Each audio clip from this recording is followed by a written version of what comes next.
Drizzly thunderstorms today with strong southwesterly winds to 37 miles per hour. It's a numbers game, especially for the situation that we're in. We're coming off of a high water event here 48 hours ago. The outdoors is not a hobby. It's not our passion. It is our way of life. We make the perfect cast, slow our breathing to execute a perfect shot, spend hours researching locations and techniques. Regardless of effort, we fail. This series is not about incredible bites or trophy animals. Our goal here at Day One Outdoors is to educate our viewers utilizing new technology to offer a different perspective. Watch as we research new areas, plan out the day, and adjust to changing conditions. If not for other experienced outdoorsmen teaching me along the way, I wouldn't have this life. I owe it to them to pass this knowledge along. I owe it to you. Join us here on Day One Outdoors, and let's learn how to become more successful in the field and on the water from day one.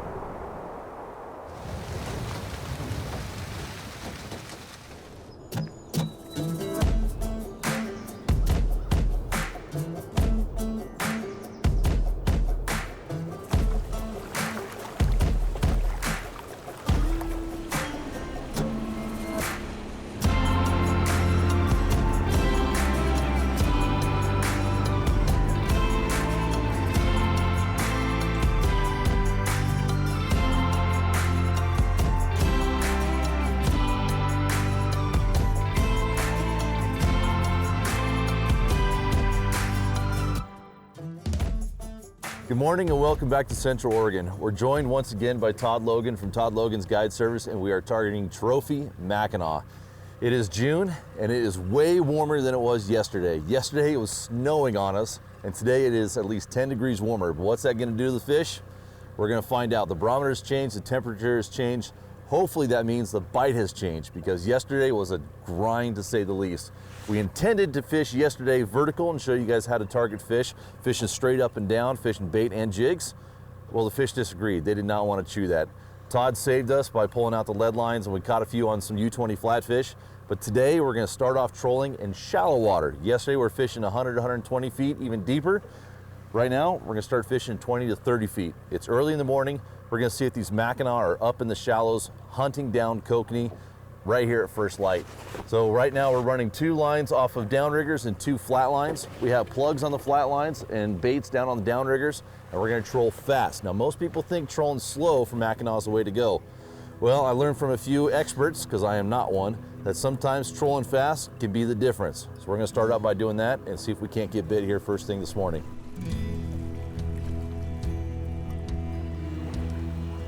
So you can see on the graph here, those Mackinaw are laying right off of that shelf. They're hunting, they're waiting for kokanee to come off of that flat. As soon as they come over, ambush predator, we should be a good day. We're coming up on the shelf here right now, and we had our downrigger set down around 30 feet, and because of our setback, anytime you make a turn, your lines can drop. And so we want to make sure we keep out of the weeds and just above these fish here in the strike zone. So right now we're in 26 feet of water, and I brought my downrigger up to 20 feet, and you can see it on the graph right here as we're coming up this shelf. We hit the shelf, brought them up just a little bit, keeping our gear about a foot or 2 off the bottom. Just need to find some Mackinaw that want to play.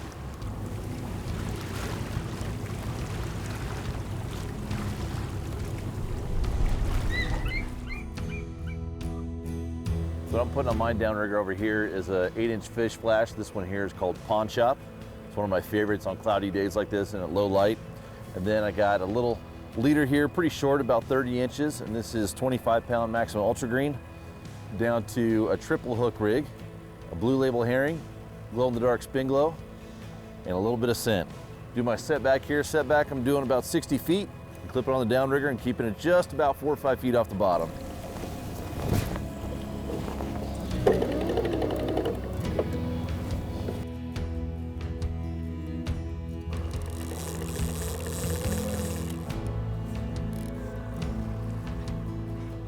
Yeah, I swear they come up and look at it, so I keep thinking maybe just go short setback. Yeah. Especially if you got the flashers and everything on there. I mean, it's already creating a lot of commotion. these fish are just nosing right up to that downrigger ball. We found a bunch up there in 40 foot, so we're gonna reset our gear. The plugs are only diving down about 15 feet, and so we need to get our gear a bit deeper to get down to those fish. So we're gonna switch things up. I don't entirely know what I'm gonna run quite yet. Too many options, but I want a lure and a bait, I know that. So I just need to figure out exactly what I'm gonna do, because I can't really run flatfish, because we're gonna be trolling too fast. Mag lips work, but it's too grassy up here and I don't want them digging, then we're not fishing. Gotta figure this out. I don't know, you caught more fish on plugs than I have, but you only run 2 colors. I'd do that gold. That's Perch. that's gonna imitate, you know, those whitefish that are up here are that gold. I would try either one of those 3. In this light, probably that one. That guy right there. Yeah.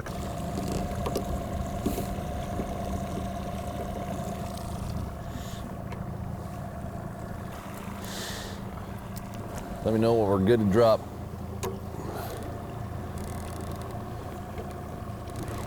Good to drop. Okay.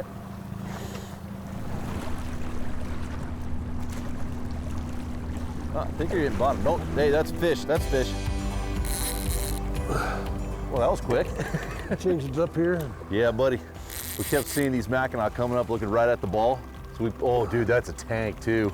Get in the net. Oh, that's a big fish, dude. That's a big fish. He's just mean. Oh, that's true, yeah. Yeah, I think he's about 9. Not as big as I thought, but watch the motor there. You see that color on him? Oh yeah, he's almost silver. Nice, buddy. I thought he was a lot bigger than that. He's just mean. Yeah, he's just angry. I put that clip in right there, just to get it past. And that was on that pawn shop flasher. It was spin glow. Yeah. So simple. Yep. Easy. Hooks are out. Oh, hooks are out. That was easy. Nice. That was a great job. That one there's almost silver in color. Yeah, that's His belly is kind of don't bright. see that very often. That is cool. And that was a prime example of that 2 mile an hour. They're up here Yep. hunting, their food's fast, and so So what were the things that we came into today, the myths that everyone says about Mackinaw fishing with downriggers? Long setback and troll slow. yeah, And we were trolling fast, pinned to the downrigger. into the downrigger. Wham! Hammered it. Love it.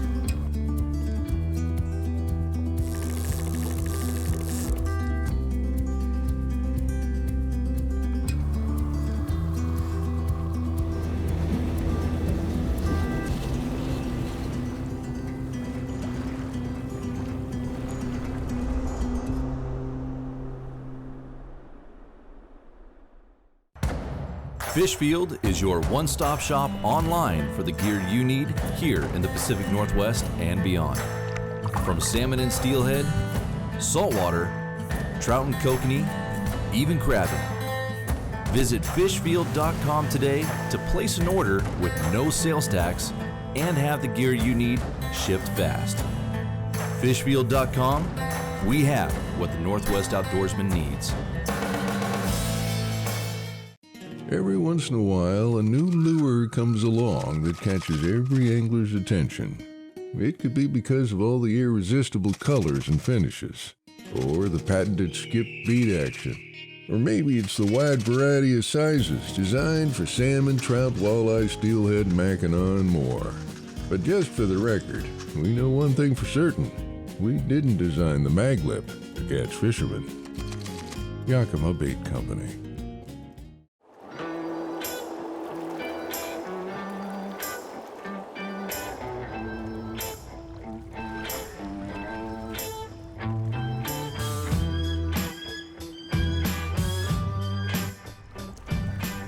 All right, we just got done trolling, switched back over to the jigs, trying to get some biters here. The weather's changed a little bit, the wind came up, and that's really about the perfect conditions for jigging of what I like for them.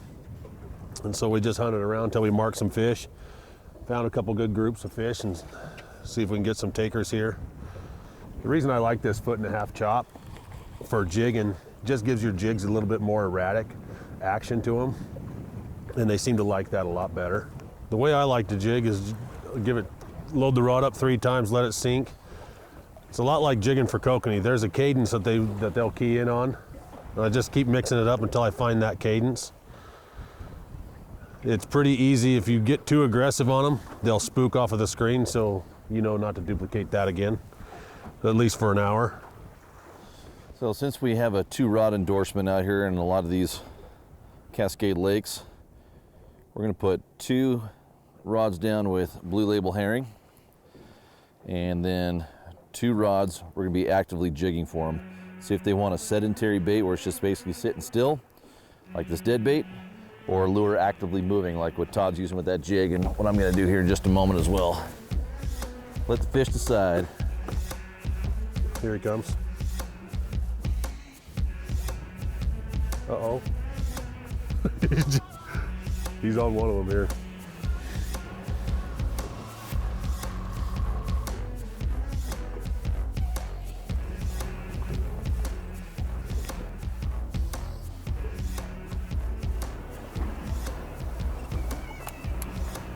Eat it. Being lazy, they aren't chewing.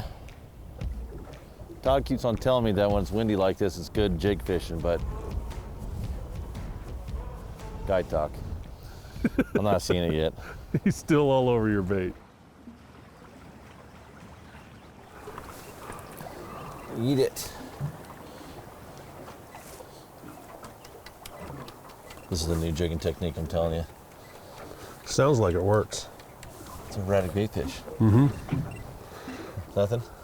Nothing? All right, on that customer now.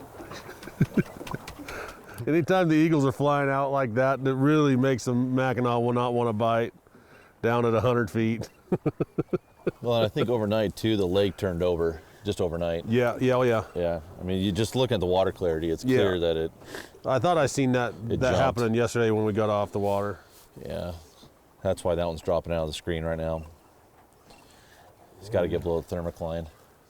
Cody ran around and sprayed garlic all over all the jigs. All right, we're gonna go find some fish. These ones not wanting to play. I don't want to catch those fish, they're too small.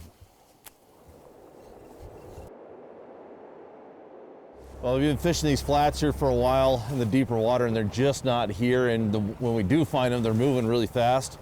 So we're gonna see if they're moving to those high points, those humps, and see if they're actually feeding up there on those high points.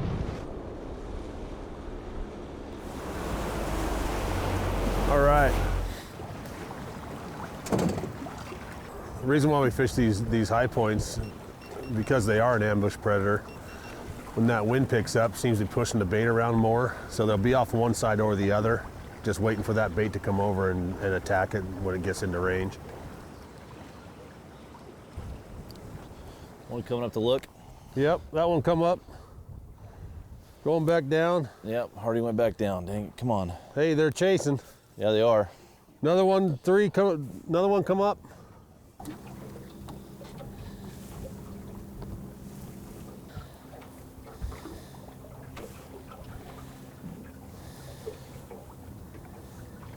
Well, never argue with the fish, and they do not want anything that we're tossing at them right now. We tried speeding up, slowing down, dead drifting, all sorts of different presentations, jigging, running bait, different scents, nothing. So what worked yesterday? Todd's favorite technique, fishing lead lines. Lead lines. Yeah, He the hates lead it. lines, not a fan until at least July 1st. And here we are in June. All right, let's make a little run here. We'll get all the rods set up and start lead lining. 2 U20s. Was the ticket yesterday, so Silver blue scale got bit yesterday. This one here's Blue Pirate. This one's jointed. Same size, U20, but it has a little F7 tail on the back for a little bit more motion. All right, so we are just about ready to switch back over to lead line. Yeah, but we're also going to add in downriggers here today that we didn't yesterday.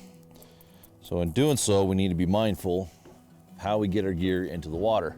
If we put our downriggers first and then try and get the lead lines out, we're probably going to get tangled up. So what we're going to do is let all 600 feet of lead line out. Once it gets out there, then we can do our setbacks from the downriggers for our baits, or the plug that we're running on this side. So this one here caught the big fish yesterday. Just got it all sauced up with the shrimp scent that Todd says is probably his favorite one out here. And we're gonna see if they're still on this pattern from yesterday. They're not biting anything else hardly, except for that fish we got this morning trolling fast in shallow water. So we're gonna try this.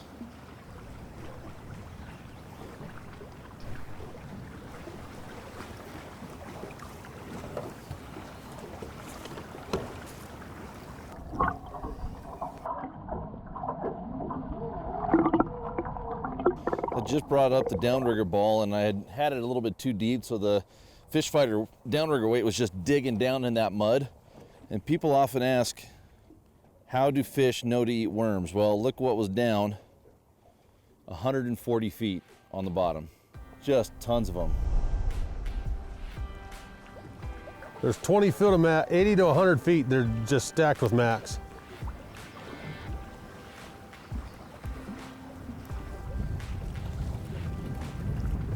We're marking some fish here. You got fish on your gear, I got fish on my gear. Video game fishing. Yep. Pop it out of that clip. Here we go. Why won't Just they hammer bite, dude? Just hammer it. Why do they chase, not bite? Look at them, they're all stacked from 120 feet Yeah. up to 90 feet. Why will they not bite?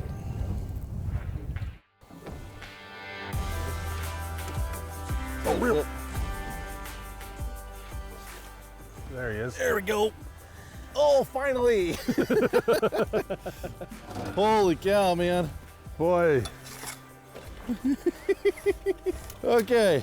Well, it's only been since our first pass this morning. Hey, someone turned it in yesterday. We got one first thing in the morning. Right. And then not again until 1 o'clock. Not again until 1 o'clock. It is 12:51. Here he is right there. Nice fish. Yeah. They exist. Just look at the colors on him. It's a nice fish.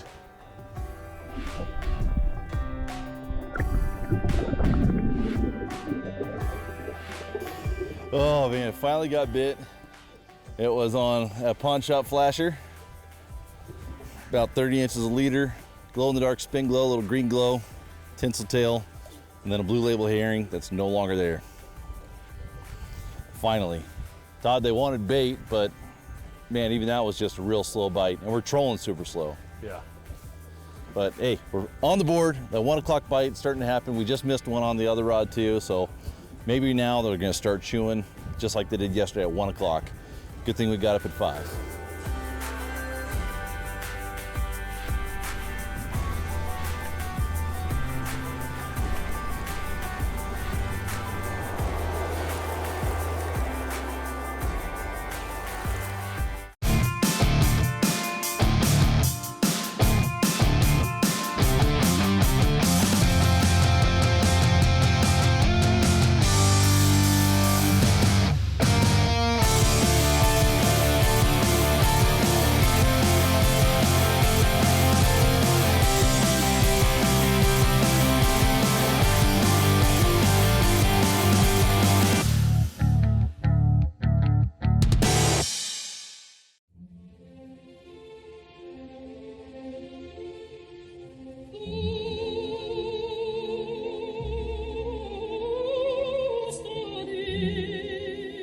Salmon swim up to 3,000 miles to return to their exact place of birth to reproduce.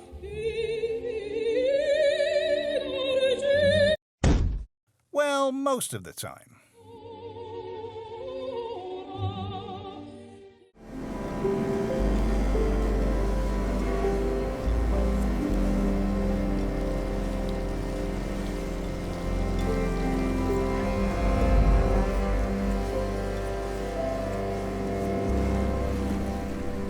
So right now our spread, we have 2 lead lines out, one with the broken back silver scale U20, one with that perch pattern U20.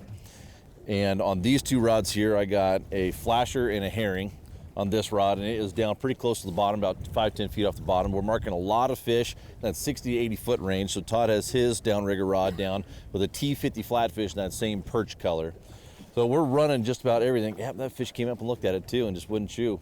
But we're running every depth, every part of the water column, 2 rods digging in the dirt, one about 10-15 feet off the bottom, one in the middle of the water column.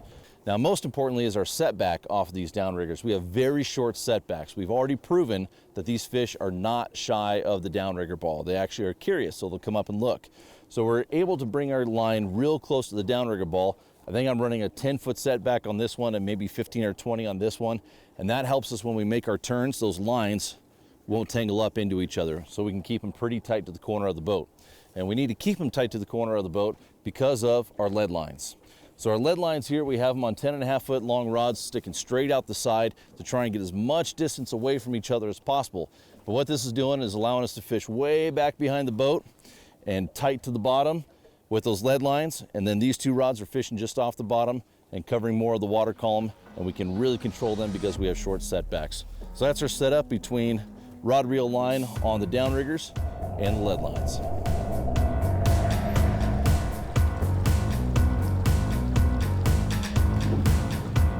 Oh, that's there he is. That's a little weight.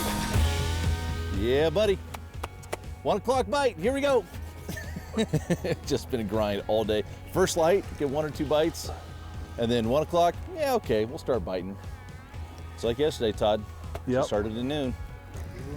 Yep. That was on the jointed U20. We didn't have any of those yesterday, and Todd, you've probably never fished any of those, have you? I have not. It's a big fish. Look at those head shakes. Yeah, he just run down 60 feet, and so we're just gonna slowly work him up. It's a nice fish. We'll give him line when he wants it. You've done a great job bringing him up slow. And then just slowly working him up to the surface here. He clearly doesn't have any barrel trauma. No. I mean, he was all the way up on the surface and then went back down 60 feet, so he's in great shape. Jeez, man, that was a big angry fish. Yeah, he doesn't want to come in at all here. Oh yeah, look at that. Look at the size of that guy. Got him. There he is. That's a big That's fish. one we're after right there. That's a big fish, buddy. Yeah. Look at that. It's got all those hooks from that U20, that broken back U20 in there. Exactly. Oh, look how big that belly is. Holy cow, man. Yeah, he's been up feeding in the kokanee good. Jeez. Come here, kid. Let's have a look at you. Woo! Yeah. Look how fat that guy is right there. That gut. He had 20, 21 inch girth on that fish. Look how easy. wide he is. How big that mouth is. Swallowing kokanee. Jeez. Come on now. Oh, there he goes. Swim off? Yep, there he goes right There there. he goes. Perfect. Yep. Diving down. That was a great fish. Man. That's what he ate. Little jointed U20. So it's a U20 in the front here. Little tiny F7 in the back. That's been our go-to. That's tough catching one that big on lead line. Yeah, it is. You know, it was a cluster too. He got all wrapped up in the downrigger and all sorts of stuff, and wrapped up in the other line. He shot right over that lead line. I can't believe he didn't get hung up in it. And then, he was clear out over the port side of the boat and thought downrigger's clear. No. Nope. He come right back for more. So. Well, and you can tell too on that fish, he did a really good job bringing it up nice and slow. But he had also rolled up, so he had the line around his pectoral fins. Right. So when we got him in the net, cut him loose. But that's also why you run that long bumper. It's because they just roll when they get hooked up. Had that been braided, it would have sawed him. It would have sawed him almost in half right there. And we're not here to kill fish. We're here to catch and release. We're here to preserve this fishery. Exactly. Because we want to be here for a long time. Because that fish right there was easily over 15 years old, probably over 20. Right. We don't want that fish to go away. We want him to keep getting bigger and fatter because we want to catch him here in 10 years. Exactly. And we want him to be a state record. That's right. That's right. That's awesome. Well, let's get this thing back down because it works.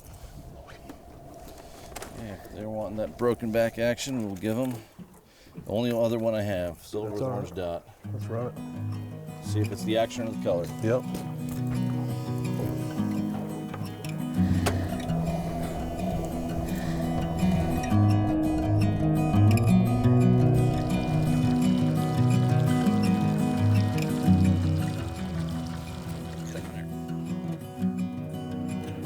Oh yeah, we got him, buddy. We got him. He's locked up. We got him. Nice. Oh, that feels heavy too. Felt heavy when I first hooked him. I wonder how big he's actually going to be. He's kind of swimming with us right now.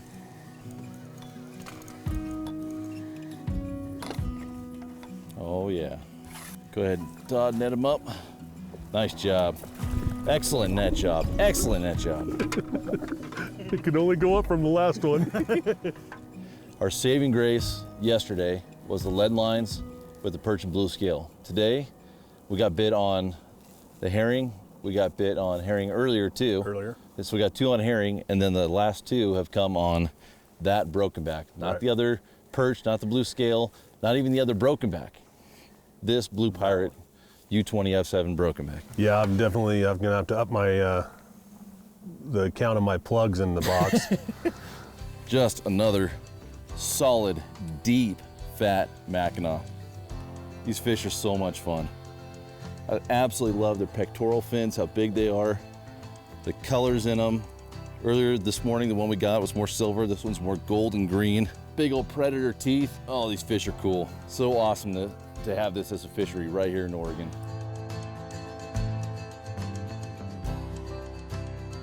Todd, today was again another grind, but we ended up picking off a few, and each time we come out, we're learning. Right. We really are, and yesterday and today was tough.